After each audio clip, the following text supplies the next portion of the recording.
Hey y'all, Enzo here with you today. No Walsh, unfortunately.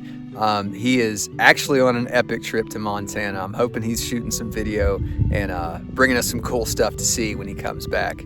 But as for me, I've taken a short little day trip out to the Roan Highlands. If y'all have been around the channel for a while, you probably know that this is a really important place to me and my family, my friends. I've been here with my wife like so many times I've lost count. We had our before we got married, we had our engagement shoot here, and it was one of the first places we ever came together for a hike. It was probably our first hike together, so it's a special place to me. Came here with Walsh, shot a bunch of video, did an overnight camping trip, had a great time, and actually I'll pop a link up to that video if you'd like to watch it, check it out. But as for today, just wanted to come out and enjoy it with the kids. It's been awesome, and I've snuck away for a second to talk a little bit about gear, as I always like to do when we come up here. So I will flip the camera around, give you guys kind of a top-down view, and we'll just check out what some of my favorite outdoor gear is to bring. Every time I come up here, I bring a fixed blade, I bring a traditional knife, and I bring a modern knife. So we'll have a look at what I have with me today.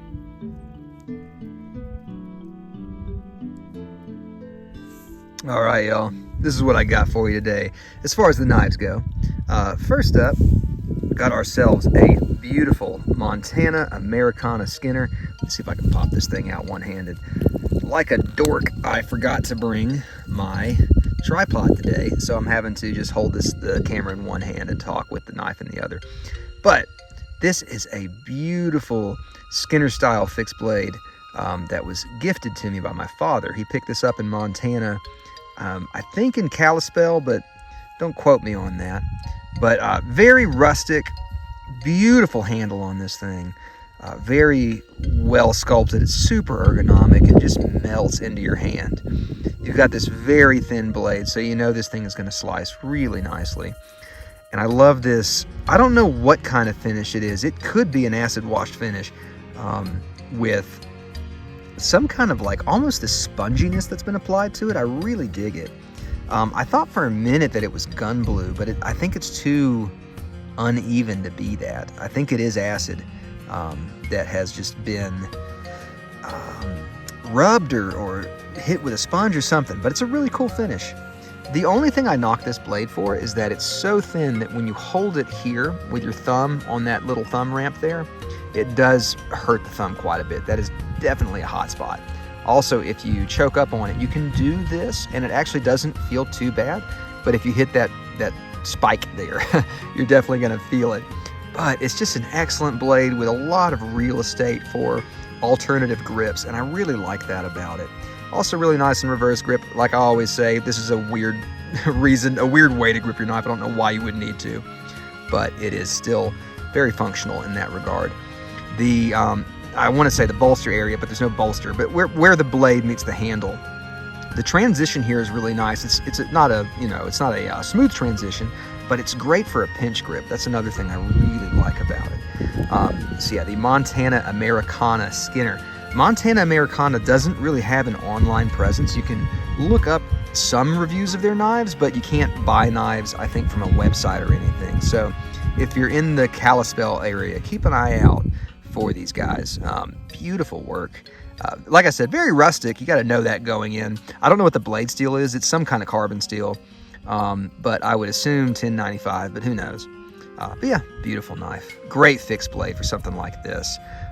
It's not going to be your, the blade that you're going to, tear apart a piece of wood with, but it will make some super nice feathers if you want to do that. So yeah, beautiful little refined skinning knife. I like it quite a lot. My folder for the day is the Cold Steel. Actually, let me swap the camera to this hand. There we go. That'll make things a little bit easier here. It is the Cold Steel Immortal, and this is my Legion mod that I did, inspired by the game The Elder Scrolls 4 Oblivion. A lot of things I really love about this knife. If you'd like to watch the video, I'll try to put it up here in the corner. But the main thing that I really dig about this is this antiqued pocket clip. That was an interesting experience. Never done anything like that before, and I'm really pleased with how it turned out. Looks like this thing was just buried underground for a bit and dug back up. Blade steel on this one is CTS XHP. This is one of my favorite cold steels simply because you can't get this knife. Well, number one, you can't get the Immortal anymore, period, but you definitely can't find the CTS as the XHP version because they remade it in S35, and that has become kind of the mainstay version now. So I really love this knife for a lot of reasons, and it took a lot of thinking before I decided to go ahead and mod it. The handle has been dyed and distressed to look like an old leather-wrapped handle that you'd see on a sword, and also the spine has been has had a snake pattern put on it using a Dremel. So I did a lot of work on this. You can see all of it in that video, so please check it out if you're interested in this. It's definitely, we said that the Skinner here is not your destruction blade. This is your destruction blade. Even though it's a folder, this thing will really put a hurting on whatever you're needing to chop apart. You have the triad lock here, of course, so it's super robust, super strong, and can definitely take a beating. Last thing I did here that I don't think I mentioned yet was the lanyard. This is a snake knot lanyard with a Sageo style kind of pattern here, and a, what did I call these? A spellcaster lanyard bead here. It's just a 20-sided die that I drill out. So I love these. Have a few of these. So let's close this bad boy. We'll talk about our last one here. Let's see if I can open this thing without taking my hands off. So this is a Granddaddy Barlow, one of my favorite patterns, and boy, Case does it right, man. I love this thing. Like it quite a bit more than even my GEC Granddaddy, but beautiful. Look at that. Look at that jigging pattern.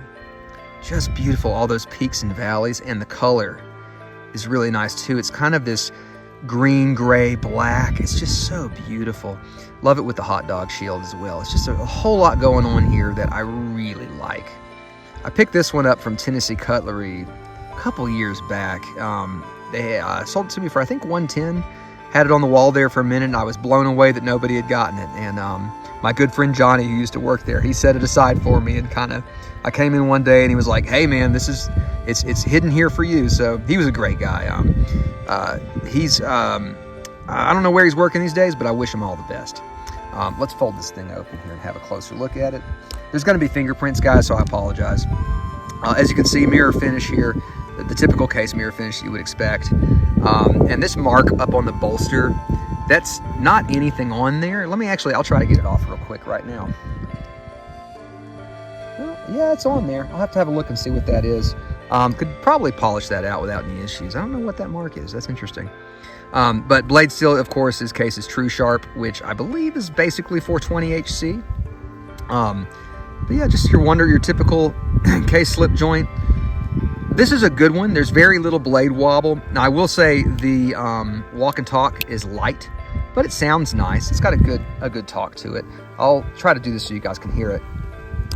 On the opening, it's a lot more subtle. On the closing, you can definitely hear it more. But if I was to rate the walk out of 10, I'd probably give it a 4, maybe a 3. It's fairly light. Oh wow, look at this, guys. Let's have a look here.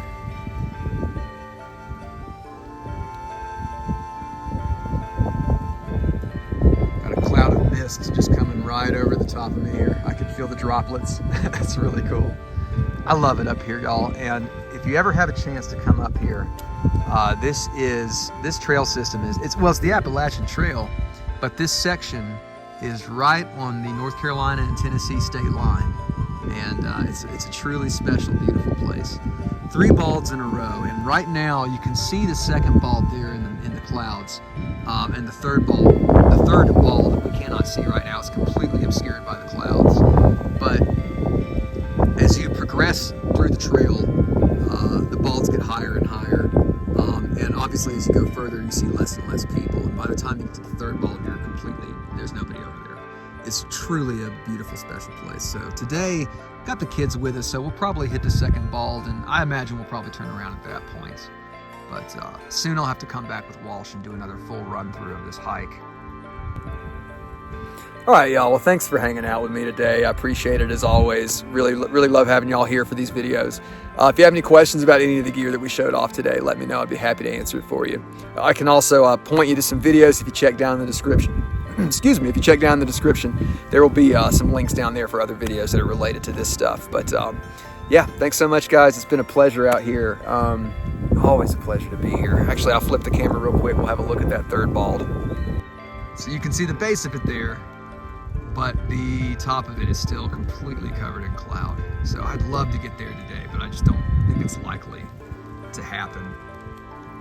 All right, guys, I'm just gonna keep talking and keep going on and on and on. So I'll have to cut the camera off now, make myself stop. All right, y'all, this has been Knox Knife Mods. I've been Enzo. Thanks for stopping by. We'll see you guys in the next one.